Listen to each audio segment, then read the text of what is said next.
Let's do some deep learning today. Okay. So I had given you a deep learning introduction about what is deep learning and what is what. So today we will go much deeper into it and we'll understand how it works in deep learning. So it's going to be exciting. Sorry. Yeah. So deep learning, what is deep learning and how actually the learning happens? So this is the main secret of machine learning, right? So, so in the last class, I explained about how human beings neurons are connected to each other and how our multiple neuron connections achieve in bigger tasks. So that type of thing we had learned in the last deep learning class. So in this class, we will see actual implementation of a deep learning and we will see how the learning actually happens, okay, in the mathematical term. I'll try to keep the mathematics as minimal as possible so that it doesn't become too much overwhelming for you guys. Okay, so let's play a game. Okay, so there is a door. There are doors, many doors. Okay, suppose there are two doors, then there are four doors, or say three doors. Then there are four doors, and again there are three doors.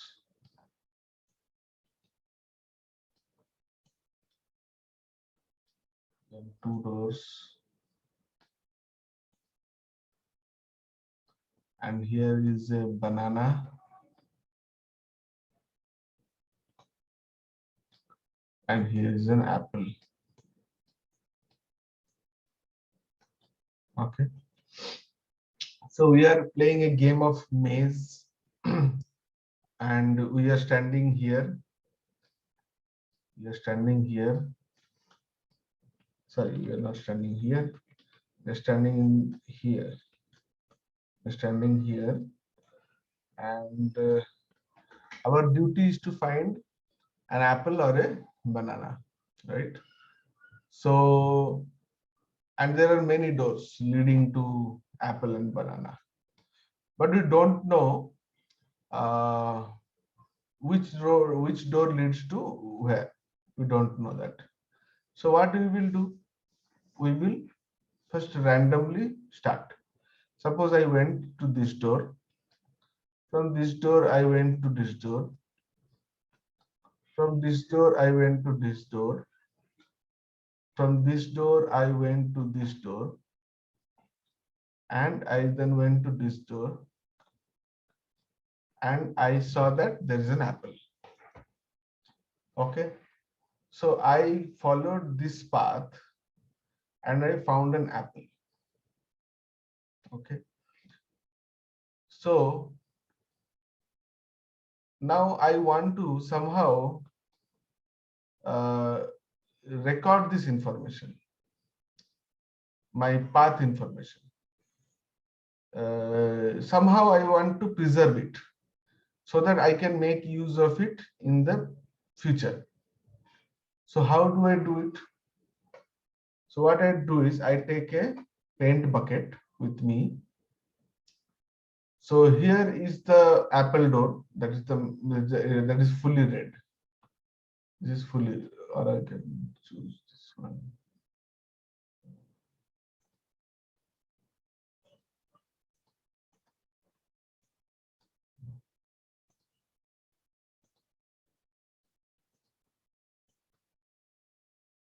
Okay, so this is fully red. Okay, and this is fully green. So I want to color code my information. So when I am here, this is the penultimate door from where I went to this door and got an apple. right? So I want to paint this door maximum red because this was the last door I took, which gave me to an apple. When I come back in this door, see here there is possibility that I can go to either one door or this, either this door or this door. So 50-50 chances are there. So I have 50% chance that I may get an apple.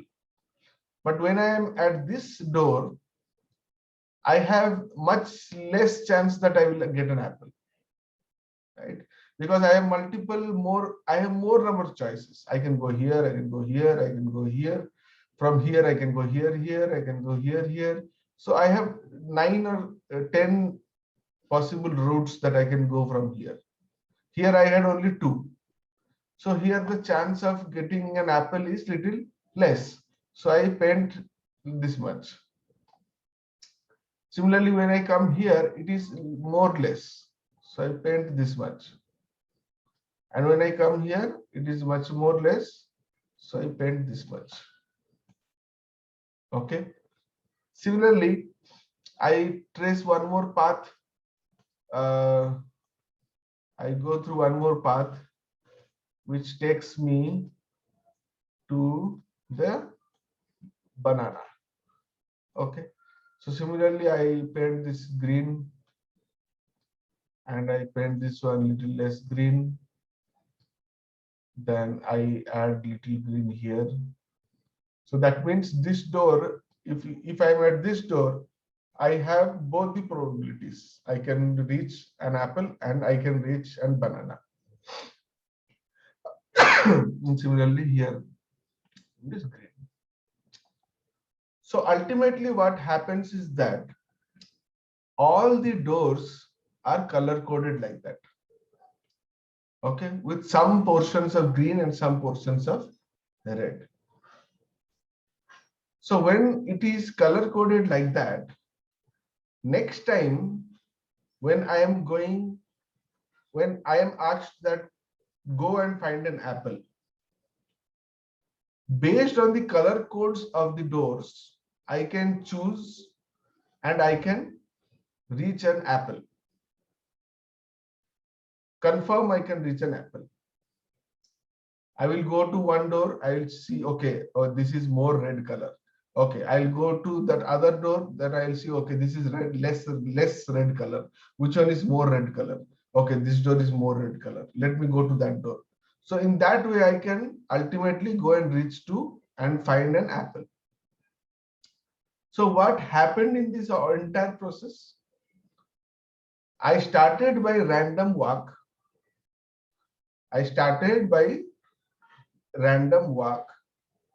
But I learned something while I returned back from my random walk. Okay, so it's like a forest. You started to walk randomly in the forest, but while you returned back from your path to the forest, you learned something about that path and you memorized it. So that next time you make a more informed walk, not a random walk, but an informed walk. The more walks you take, random walks you take, the more informed walks you make. Okay. So this is the main idea behind deep learning. It is about making random walks and memorizing something from those walks depending on the level at which you are. If I am at this level, then the amount of learning is very high because the probability of choice is very less. If I am at this level, then it is probability is little more less. It is more less. It is least here. So this is the way. So what will happen? Ultimately, this one will be red and green. Okay, this one will be red, green, and red, then some green. Okay, so like this it will happen. So all the doors will be color coded accordingly. Now, when once all the doors are color coded, this becomes a model to find an apple or a banana. Once all the doors are color coded, this becomes a model to find an apple or a banana or an apple. So if I consider this as a black box, what I'll do, I'll start with say state 1 and I will reach apple. I'll start with say state 2 and I'll reach banana. Okay, so I trained this black box model to predict the kind of fruit I want depending on my initial state. Okay, so this is how intuitionally it happens inside a neural network. Now, how do we achieve this concept or intuition mathematically or programmatically? That is the next step.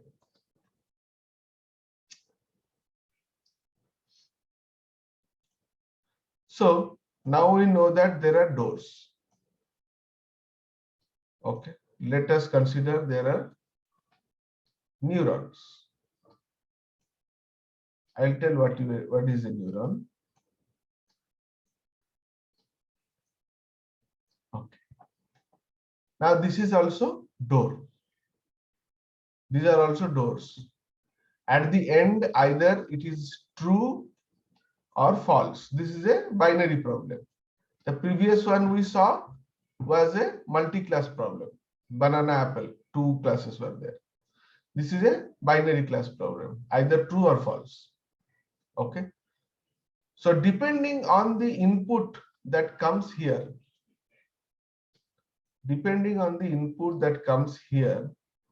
either it will be true or it will be false.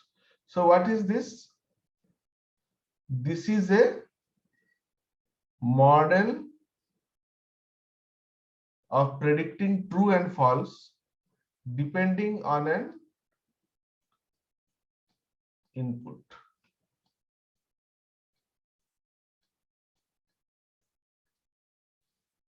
Depending on an input, whether it is true or false, this is a model. If we consider this as a black box, then this is a model.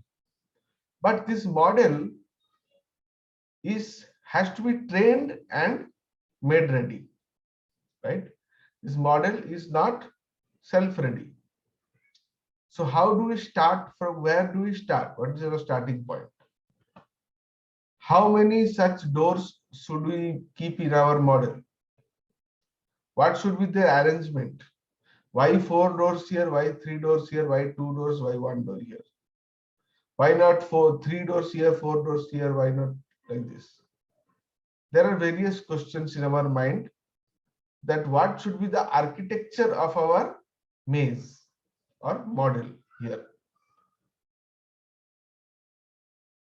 So we'll come to those questions later, that what gives us the choice, how do we choose the number of doors, how do we choose the layers, number of layers of doors. All this we will discuss later, but first you need to understand that given this is the maze, this is the model, how does it learn? So first what happens is that we give all the doors, wait 1 minute. So all the doors are connected to all the other doors. So this is called an FCN, fully connected network. Remember this term. Sometimes they ask in interviews, what is FCN? It's a fully connected network. Okay.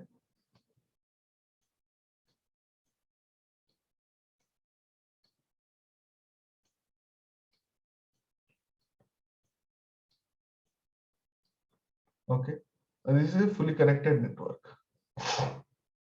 Now, here input is I1, I2, I3, I4. So this is 4 inputs coming. That means what? It is an array of 4 input values coming, right? I1, I2, I3, and I4. Array of 4 inputs is coming. When it reaches here,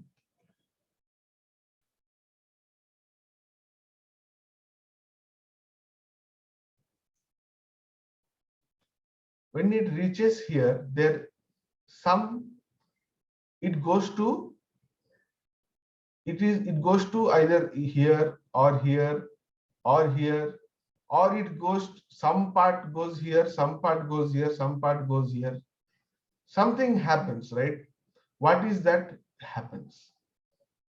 So that one we have to understand what is that happens when we come to a particular node, when it comes to a particular node. Now every edge that you see, edge has a weight associated with it. So this has W1 weight, this has W2 weight, this has W3 weight, and this is W4 weight. Okay. Or we can say like this, W01, W02, W03, and W04. Because this is the 0th layer. I'm considering this is the 0th layer. Okay. This is the first layer. This is the second layer. And this is the third layer. Okay. So when input signal I1 is coming through the edge which is having a weight of W01, then what and the actual value that is coming to this node is simple linear combination of I1 into W01. Okay, linear combination. I1 into W01, it reaches here. Now we will add a factor called bias, B01. Bias means it is kind of a buffer or cache, you can think. Means we are taking a linear combination. It is very strict. If you take just a linear combination, then you are telling that it is basically strict. But to make it little flexible, we add a bias factor, right? So in our linear equation, y is equal to mx. What is it? It is a line which is going through the origin, right? But when we add a c factor here, then we can also move the line in any y-intercept. So the flexibility of the line increases. We can have multiple various kinds of lines. So this c is the bias factor here. Okay, so similarly we add a bias here. Now this entire term is subjected to a function f of a 0 1. It is called the activation function of the 0th level of the first node. Okay, the activation function of the 0th level of the first node. What is activation function? I'll tell you. So imagine you have if you remember your electronics class, you have gates, logic gates, right? AND gate, OR gate, NOR gate, XOR gate. So this is the AND gate. If both the signals are 1, then only the output is 1. If any one of the signal is 0, then the output is 0. If both the signals are 0, then the output is 0. So that means this cell is activated only with this output. Okay. So activation means it becomes activated and it sends something forward. Deactivated means it receives the signal and deactivates itself and stops the communication there, doesn't send anything forward. So that's why it's called the activation function. Okay, so activation function applied on this linear combination plus bias will give you the resultant signal. Okay, the resultant signal R of say 0 1, R of 1 1, R of 1 2, R of 1 3. So each resultant gets activated depending on the activation function f here. If the activation function is such that it will stop the signal movement, then nothing will get propagated here. And if the activation function is such that it allows something to go ahead, then these lines are activated and the resultant signals go ahead. Similarly, for this neuron, this is the edge, this is the edge, this is the edge, and this is the edge. There are 4 edges. So sigma I is equal to 1 to 4. Weight layer 1 I into input signal I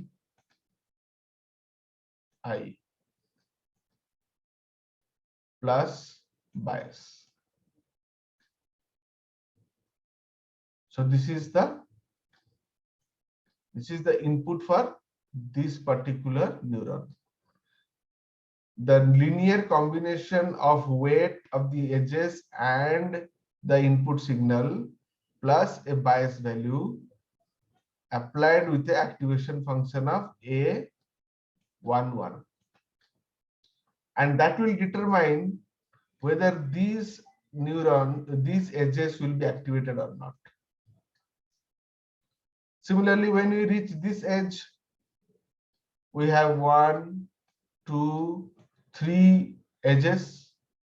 So sigma will be 1 to 3 weights in 3 inputs and 1 bias, and then activation function, and then it will determine whether this one will be activated or not. So you see what is happening here. At every point, there is a choice of whether we are going forward or we are not going forward, right? So at every neural node, we have a choice that we will go ahead or we will not go ahead. And this is a very powerful technique. That means what? Each neural node is acting as a gate. Either the gate is open or it is not open. So this gate can be thought of as the door that we discussed about in the previous section. So that means I am creating a mesh of doors, and I am giving each of these doors the capacity to either open or not open depending upon some activation functions. If the activation function's threshold is crossed, then they open. If the activation function threshold is not crossed, then they don't open. Okay. Now, you may ask me, what is an activation function? Give an example. So one of activation function is sigmoid activation function. Another one is tan-H activation function. Another one is ReLU activation function. So these are some well-known mathematical functions. Why they are used? Suppose let's take ReLU. So ReLU tells that whenever the linear combination plus bias is less than 0, there is no activation. But as soon as there is linear combination plus bias is greater than 0, then the activation is there, and that is directly proportional to the value of the linear combination plus bias. So this is a ReLU function graph. So that means what?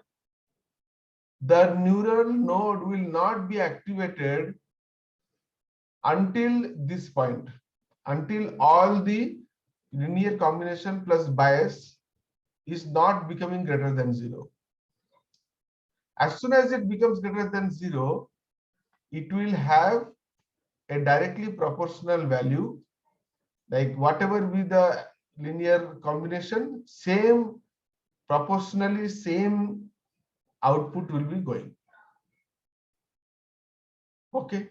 Then there is one more called leaky ReLU.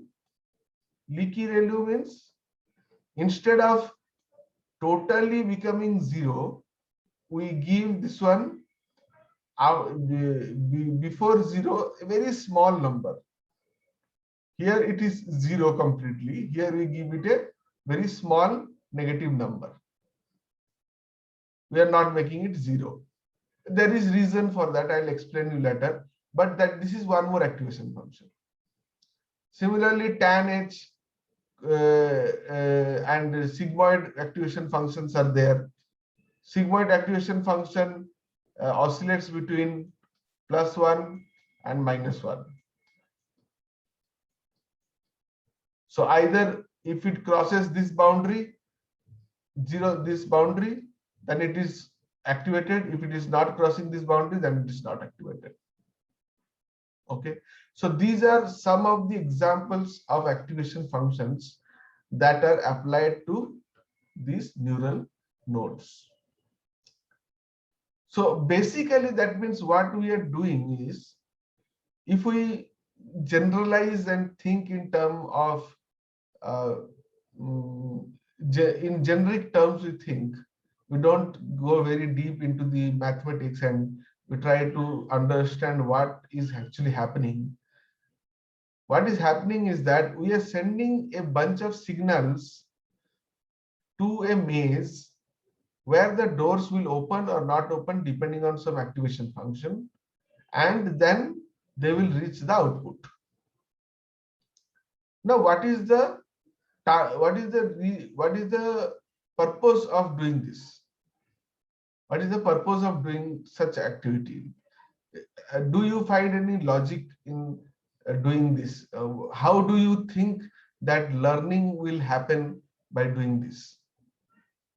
We are doing linearly combining all the edge weights, then adding a bias, and then applying activation function, and then we are saying whether it will get activated or not. And if it is not activated, it is 0. If it is activated, some value is there. Okay, we understand in terms of what I'm trying to say, but why do we need to do this? We need to do this because of a term called exploration. We want to explore the entire network, like we explored the entire maze in search of those two fruits, apple and banana, right? So we did not know which door has how much probability of leading us to finding an apple or a banana. So what we had to do, we had to explore all the doors multiple times. And then in our return path, just using color codes, we try to remember that choose this path if you want an apple, choose that path if you want a banana. So that means what? First we did the exploration, and while returning back, we did the learning, right? So this exploration is called forward propagation in machine learning, deep learning, sorry. So forward propagation is this exploration. Linear combination plus bias activation function is called forward propagation for all the nodes. Okay. There is no learning in forward propagation. Remember this. Forward propagation is only exploration. We are randomly mad, like a mad person. We are exploring the entire neural net. We are finding out channels from where we can reach to the final destination.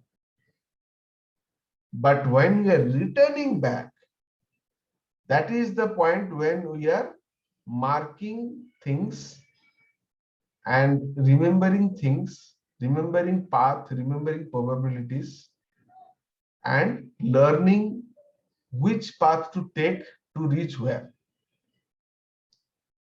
And that is called the backward propagation.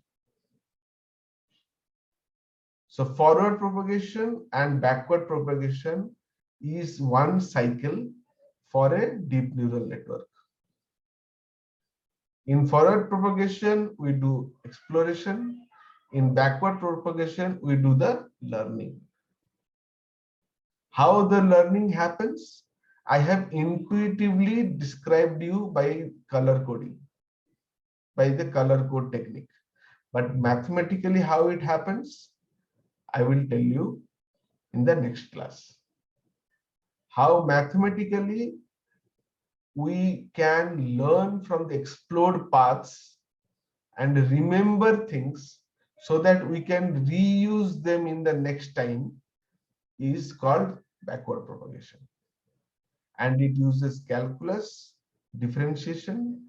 So my request before tomorrow's class, just brush up your calculus little bit. Okay, what is differentiation, what is integration, what is why differentiation is done, simple basics. 1 hour 2 hour spend to revise your calculus, and then tomorrow we will discuss about backward propagation. And once backward propagation is covered, then you will understand how actually a neural network learns.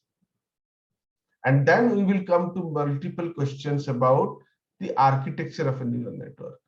Why do we choose 4 layers? Why do we choose 5 layers? Why do we choose a layer with 60 nodes? Why do we choose a layer with 80 nodes? what is the deciding factor? Okay, so and there, this is a very simple sequential model that I showed you. There can be very complicated models like LSTM transformers, which are also at the basic level they are a single neuron, but the way they are connected to each other is very different. And the person who has designed that network has a proper maths behind it, and that solves a particular problem. That's why he has designed it that way. Okay, so that is what we will learn also, that how to design a neural network for our purpose, for solving a particular problem. If it is a time series problem, what kind of neural networks should we apply? If it is a image computer vision problem, then what kind of neural network should we apply? If it is a natural language processing problem, what kind of neural network should we apply? So all these things. Okay. So with this, I will end the class today. Any doubts, questions, ask. Vishwa, no doubts, but the last video, right, the ROC, and that is not uploaded. Oh, that's not uploaded? No. Okay, okay, I'll upload it. I'll upload it. Okay.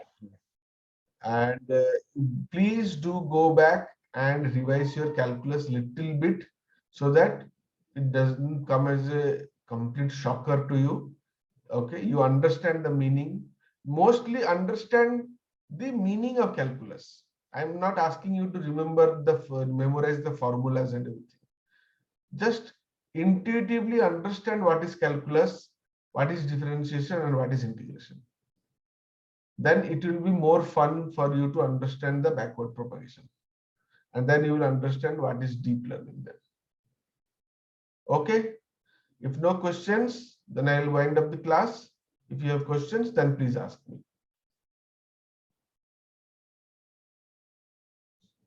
Okay. Okay, guys. Thank you. Let's meet tomorrow with calculus in your mind and backward propagation. Okay. Thank you, Vishwa. Good night. Thank you.